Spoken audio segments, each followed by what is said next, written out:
In this video, I'm going to go over the 14 symbols of GD&T, which are essential for anyone who works with engineering drawings on any level, so make sure you stay put throughout the entire video because this video is packed with value. Now, without further ado, let's get started.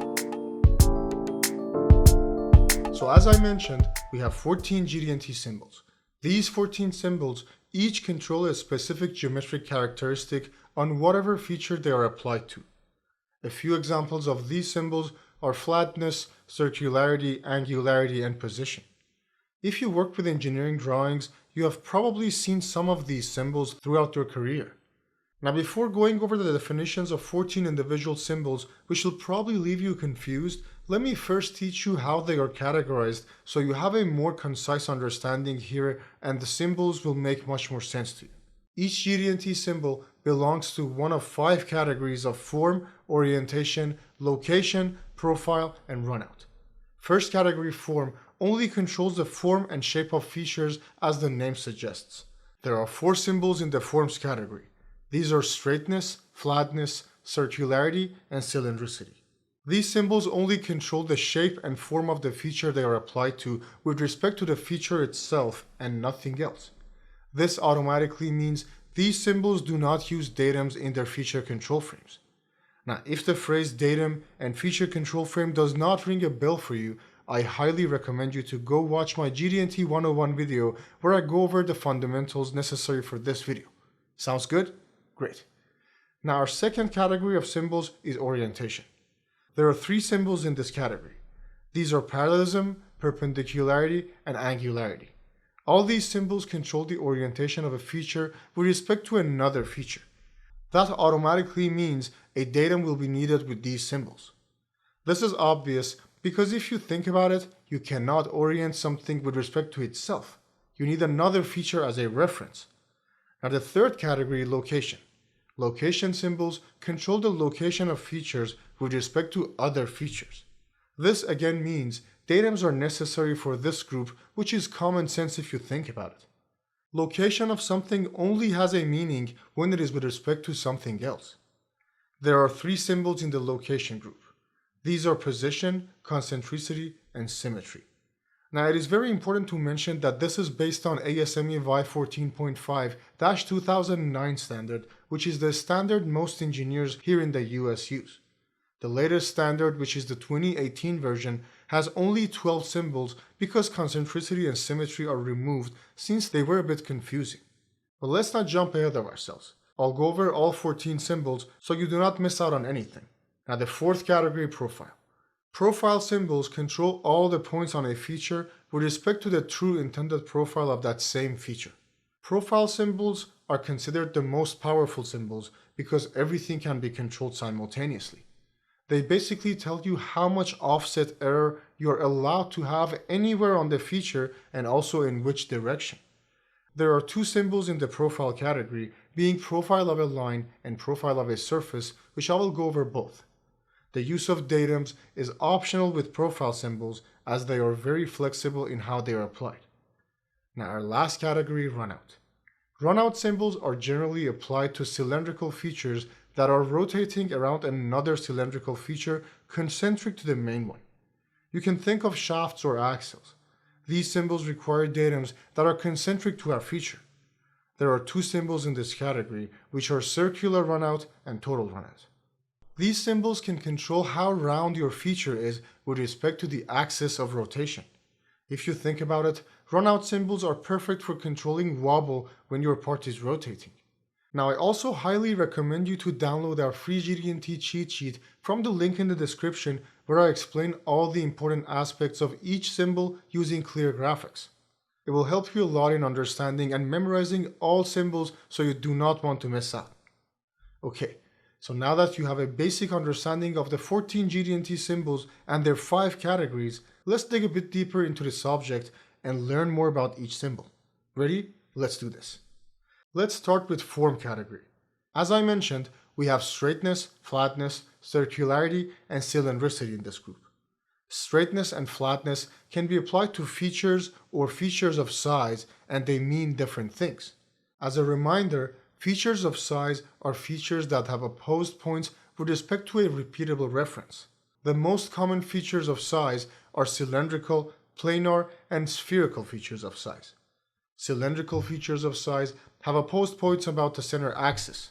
This includes both pins and holes. Planar features of size have opposed points about a midplane. This includes both tabs and slots. Now lastly, spherical features of size have opposed points about a midpoint. And just like the others, we have internal and externally spherical features of size. Now, why are features of size so important? Well, let's see. In GD&T, when we apply a control on a feature of size, we're controlling its reference and not the surface elements, which is really important to know. This means when we apply something to a cylindrical feature of size, we are controlling the center axis and not the outer surface. Same goes with planar and spherical features of size. GD&T controls will be applied to midplanes and midpoints and not surface elements in these two cases. Another huge benefit with features of size is the use of MMC and LMC modifiers, which is not possible with regular features. These two modifiers bring a lot to the table, which were previously not possible with older methods. Now let's start with the straightness symbol and see what it does for features and features of size. Straightness applied on features can be applied to any feature that has straight line elements along a given direction. This means a flat surface, a cylindrical surface along its axis, or even a conical feature along its side length. Notice how I mentioned cylindrical feature here as well? This is because a cylindrical feature can be considered both a regular feature or a feature of size depending on how we point to it. Pointing to the surface specifies a surface control, while placing the control under the diameter size dimension specifies a feature of size, meaning the center axis is being controlled and not the surface. You'll see what I mean as we go forward. Now let's start with a flat surface. Applying straightness to a flat surface specifies infinite two-dimensional tolerance zones that are each the area between two parallel lines that are distanced equal to the straightness tolerance. This control makes sure every line element along the direction of control is straight within our tolerance. Let's see what I mean. Look at this part here. We have a straightness tolerance of 0.1 mm applied to the flat surface in the side view. The view that we use is very important because it defines the direction of control. The rule of thumb is whatever line we're pointing to is our direction of control. This here means we will have infinite two-dimensional tolerance zones, one for each cross-section along the direction of control. Each of these tolerance zones is a unique two-dimensional area between two parallel lines that are 0.1 mm apart. As I mentioned earlier, straightness is a form control, which means each control is with respect to the surface itself, meaning there are no datums involved. This means every line element along this direction of control needs to be straight with respect to itself only and not to the line element next to it even. As long as each line on the surface fits within its own unique two-dimensional tolerance zone, our straightness is in spec. Remember, even a single line out of spec will fail inspection. The same can be applied to a cylindrical feature along its axis. Straightness here creates infinite unique two-dimensional tolerance zones, one for each line element along the axis. Tolerance zone is the same as before. The area between two parallel lines 0.1 mm apart. As long as each line element along the axis lie within its own unique two-dimensional tolerance zone, our straightness is in spec. Something really important to point out right now is that straightness has to point to the cylindrical surface from the side view for it to be applied to surface elements, because that is the only direction where we have straight elements. Now let's go over our special case, which is a feature of size.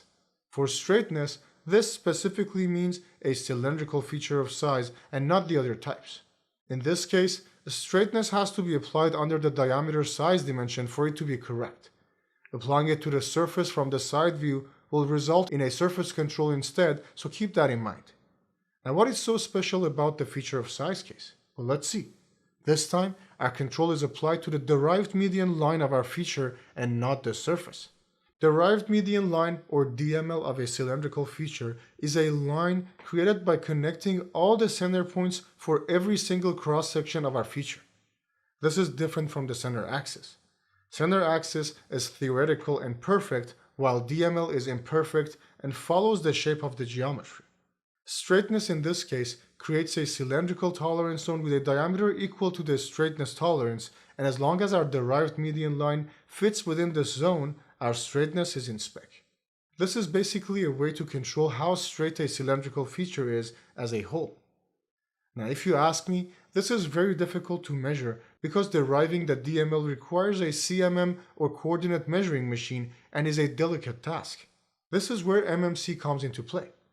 As I mentioned earlier, the MMC modifier can be applied only when we have a feature of size. Using the MMC modifier in our GD&T feature control frame here means we get to use a fixed gauge to check for straightness, which is a beautiful advantage if you think about it. This means there can be a physical gauge with a fixed size that if our part fits in it, we know for sure that our geometry is straight within its tolerance, which is extremely beneficial. The size of this gauge is calculated based on the virtual condition, which is a subject of its own and is for later videos. Something to pay attention to is the presence of the diameter symbol next to our tolerance value. This is mandatory because our tolerance zone is cylindrical, so keep that in mind. I think you got the concept here. Now let's move on to our next symbol, flatness. Flatness is very similar to straightness in many ways, and you will see why. Flatness can also be applied to features or features of size. Due to its nature, flatness requires flat features to make sense. This means we can only pick flat surfaces or planar features of size, meaning tabs or slots, when dealing with flatness. Applying flatness on a flat surface is done by simply pointing to that surface. This creates a three-dimensional tolerance zone, which is the space between two parallel planes distanced equal to the flatness tolerance. So in this example, as long as the top surface can fit within a tolerance zone created by two parallel planes distanced 0.1 mm from one another, our surface passes flatness. Remember, this is a form control, which means we do not care how the surface is oriented or where it is. We only care about how flat it is with respect to nothing but itself. Now, our special case being flatness applied on a planar feature of size. As I mentioned earlier, a planar feature of size can be a tab or a slot, and they both provide us with a midplane. Now, just like a cylindrical feature of size where we have the concept of DML or derived median line, we have a similar definition for planar features of size, which gets used in this case. This is DMP or derived median plane. DMP is derived by connecting the midpoints of every set of opposed points on both sides of our tab or slot. This is imperfect unlike the midplane because it follows the shape of our geometry. Now, flatness applied on a tab or slot controls this derived median plane and not surface elements. This creates a similar tolerance zone, which is the space between two parallel planes distanced equal to our flatness tolerance, but this time our DMP has to fit within this zone and not the surface, which is a key distinction. Flatness is applied on a tab or slot when you place its feature control frame right under the size dimension. Otherwise, we have a surface control. This is just like straightness in many ways, as I mentioned earlier. This again brings us to the amazing advantage of being able to use the MMC modifier. Using MMC here will allow us to use a fixed size gauge at virtual condition size to check for flatness. If our feature fits within the gauge, we know our flatness is within spec. I think you got the idea. Now let's go over our next two symbols being circularity and cylindricity. These are both surface controls, and you can think of circularity as the two-dimensional version of cylindricity. Now let me show you what I mean. Circularity can be applied to any geometry that has circular cross-sections along a direction. This includes cylindrical, spherical, and conical features, and basically any other shape that gives you a circle when cut along a direction. Circularity basically creates infinitely unique two-dimensional tolerance zones that are each the area between two concentric circles that are apart equal to our circularity tolerance. What's important is that every cross-section is controlled with its unique two-dimensional tolerance zone independent of other cross-sections.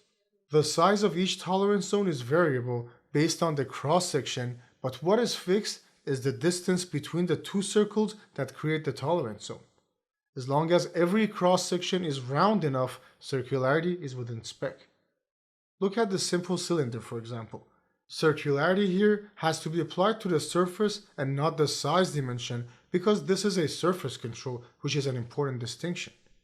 This means we have a unique two-dimensional tolerance zone for each cross-section, that is the area between two concentric circles that are 0.1 mm apart from one another. Each cross-section needs to fit within its own unique tolerance zone for it to pass circularity. I think you got the idea. Now our last symbol in this group, cylindricity. Cylindricity is the simplest of all four. It can only be applied to cylindrical features and is only applied to the surface. It basically creates a tolerance zone that is the space between two concentric cylinders that are apart equal to our cylindricity tolerance, and as long as the entire surface fits within this zone, our cylindricity is in spec. Just like circularity, cylindricity has to be applied to the surface and not the diameter size dimension, which implies a surface control. So in the case of our example here, our tolerance zone is a sleeve created by two concentric cylinders that are apart 0.1 mm. As long as the entire surface fits within this zone, our cylindricity is in spec. Also remember, this zone is variable in size and the only fixed parameter is the distance between the two cylinders that create the tolerance zone. I think you got the idea. As I mentioned earlier, form symbols only affect the form and shape of features without having datums in their feature control frame. Now our next group, orientation symbols. Here we have parallelism, perpendicularity, and angularity. These symbols control orientation of features or features of size with respect to datums. The three symbols are very similar in nature, with their main difference being the angle of control. Parallelism means an angle of 0 or 180 degrees between feature and datum. Perpendicularity means an angle of 90 degrees between the two, and angularity is used for any angle in between, although it can in fact be used instead of parallelism and perpendicularity as well, so keep that in mind. When we deal with surfaces, all these three symbols create a three-dimensional tolerance zone that is the space between two parallel planes distanced equal to our geometric tolerance. The orientation of this tolerance zone with respect to our datum is defined based on the symbol used. When dealing with features of size, our tolerance zone can become cylindrical if we apply the control to cylindrical features of size while using the diameter symbol in our GD&T callout. For planar features of size, we will still get a tolerance zone that is the space between two parallel planes. I'll show you what I mean. Let's go over each symbol separately using examples so you understand better. I'll start with parallelism. If you look at this part, you see that parallelism is applied to a flat surface with datum A called out in our GD&T callout. This means our tolerance zone is the space between two parallel planes distanced 0.1 mm from one another. This zone is parallel to datum A, but remember its location can move up or down.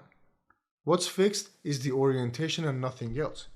As long as the entire surface lies within this zone, parallelism is in spec.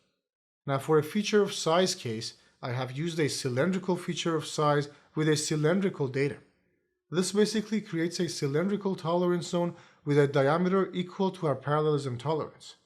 This zone is held parallel to our datum axis, but its location is not fixed. As long as our center axis lies within this zone, our parallelism is in spec. Also notice the diameter sign next to our geometric tolerance, which means we have a cylindrical tolerance zone. Now if you remember, features of size allow us to use the MMC modifier, which brings us huge benefits. This applies to all three orientation symbols when applied to features of size, so keep that in mind. In the case of our example here, if we use the MMC modifier in our callout, we get to use a gauge to check parallelism. This gauge is fixed in size and locked in orientation with respect to our datum axis, but is free to move around. If our part fits within this gauge, we know our feature is parallel within our specified tolerance. I think you got the idea.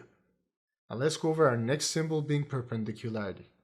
This is just like parallelism, with the only difference being the angle between our feature and datum is now fixed at 90 degrees.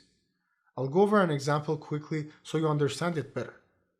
Here we have perpendicularity applied to a surface with respect to datum A.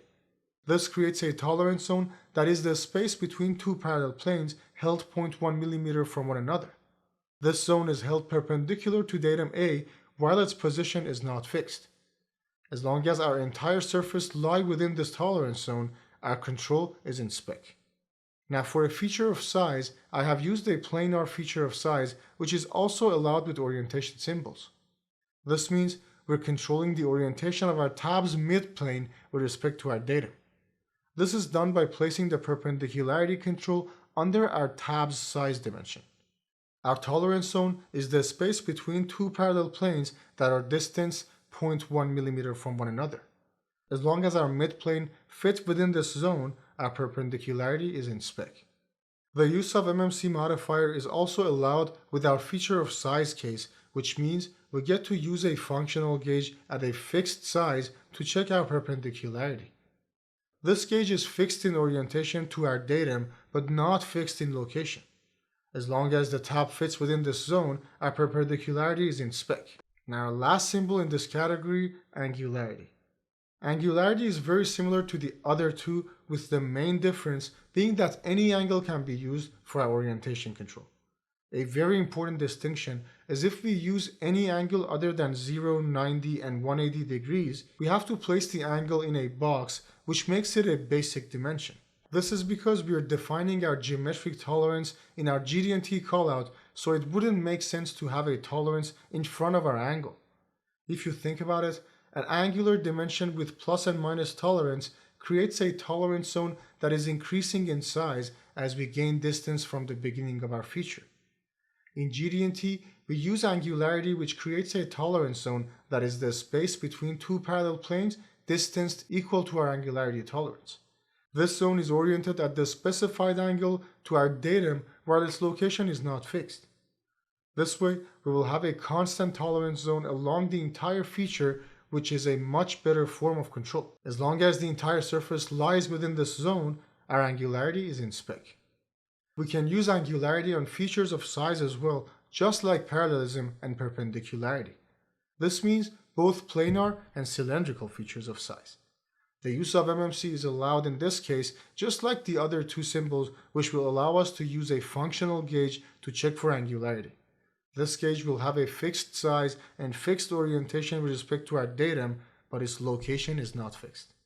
For a planar feature of size, we control the midplane, and for a cylindrical feature of size, we're controlling the center axis. I think you got it. Now let's go over our next category, being location. Location is used to locate features with respect to other features within a tolerance range. Position is the main symbol here, which is extensively used in GD&T, while concentricity and symmetry are much less used due to their nature and also the fact that they are removed from the latest standard. I have covered the position symbol in my GD&T 101 video, so I highly recommend you to watch that video to get a better understanding. But for those of you who just want to learn the basics, here's the short version. Position can only be applied to features of size, which means we're controlling their reference and not the surface elements. This can be a midplane in the case of a planar feature of size, a center axis in the case of a cylindrical feature of size, and a center point in the case of a spherical feature of size. This also automatically means we get to use MMC and LMC modifiers with position symbol, which brings us great advantages. A common example with position is defining the position of a cylindrical feature on a part with respect to three perpendicular datums, which fully define the position and orientation of our center axis with respect to the part. The relation of our center axis to the three datums require basic dimensions, which means dimension in a box with no tolerance in front of them. This is because the actual position tolerance is defined in our GD&T callout instead. In this case, our tolerance zone is cylindrical with a diameter of 0.1 mm. This zone is perpendicular to datum A, which is self-implied and does not need any basic dimensions, while datums B and C are parallel to our center axis, meaning their distances need to be specified as basic dimensions. This basically creates a cylindrical tolerance zone that is fixed in size, while its position and orientation is fixed using the relations to our three datums. Remember, this can be used for various conditions where we have other types of features of size in control while also having different datums than what we have here. I don't want to open that door right now because it requires an entire video by itself. Also remember, MMC and LMC modifiers are allowed here as well, which brings us great benefits. MMC allows us to use a fixed gauge built as virtual condition and positioned and oriented with respect to datums in order to check the position of a feature while also taking its size into account, which is brilliant. Using the LMC modifier, on the other hand, allow us to control minimum wall thickness where assembly and fit are not a priority while material integrity is. Our next symbol is concentricity, which, as I mentioned, is removed from the latest standard, so I will cover it briefly. Concentricity can be applied to features that are concentric to another feature. It creates a cylindrical tolerance zone with a diameter equal to our concentricity tolerance. As long as all diametrically opposed median points of our feature fit within this tolerance zone, our concentricity is in spec. Now, what do I mean by diametrically opposed median points? This basically means connecting every set of opposed points on our surface and find the midpoint. This will result in infinite points, and they all need to fit within our tolerance zone for concentricity to be in spec. Also, the use of MMC and LMC modifiers is forbidden because this is considered a surface control. Now, if you think about it, this means any geometry that is symmetrical around its axis can pass concentricity because all its opposed median points will lie in the center. This means concentricity only controls position and distribution of form, while it does not care about the magnitude of this form variation. If you specifically care about features being coaxial, you can use position or runout symbols. Now, our next symbol, symmetry. Symmetry is very similar to concentricity, but for a planar feature of size, such as a tab or slot. Symmetry also requires a tab or slot as a datum that is centered to our feature of size. Symmetry makes sure the medians of all opposed points of our feature fit within a tolerance zone, that is the space between two parallel planes distanced equal to our symmetry tolerance. Just like concentricity, symmetry only controls position and distribution of form, while it does not care about the magnitude of form variation. Position can be used instead for better control of surface elements. Now, next group, profile. Profile symbols are extremely powerful because they can control the entire surface very precisely. Let me show you what I mean. When you have a single feature or even an entire geometry, you need to define everything using nominal dimensions while also providing tolerance for every single dimension. Now, let's say you place all nominal dimensions and specify them as basic dimensions, which means putting them in a box. Now, as you know, we need to define tolerance values for everything. Using profile, you can simply specify a fixed profile tolerance that gets applied to any feature or even the entire geometry. The actual perfect shape that the basic dimensions specify are the true profiles of those features. The default condition for profile symbols create a tolerance zone that is the space between two perfect instances of our true profile that are offset equally on both sides of the true profile. The two instances are distanced equal to our profile tolerance, and as long as the entire feature in control fits within this zone, our profile is in spec. Now, there are so many ways this can be applied. You can apply profile with or without datums depending on the situation. You can use profile on one individual surface or between any two selected edges or even an entire object. Another thing you can do with profile is to specify the tolerance zone's position with respect to the true profile. This means defining how much offset you want on either side of the true profile. You can even go only positive or negative with respect to true profile if you want to. There are modifiers that you can use to do any of these things. Remember that anything that profile gets applied to is in the surface format, meaning you cannot use MMC and LMC modifiers. There are also two symbols in this category. We have profile of a line and profile of a surface. Profile of a line is the two-dimensional version of profile of a surface that is applied in infinite sections with unique two-dimensional tolerance zones. Each tolerance zone is created by offsetting two copies of our true profile line for that cross-section, creating an area between them. The direction and amount of offset is defined in the GD&T callout. Every single cross-section needs to fit within its unique two-dimensional tolerance zone for it to pass profile of a line. Profile of a surface is a more restrictive control where you control the entire surface simultaneously, which is the three-dimensional version of the same thing.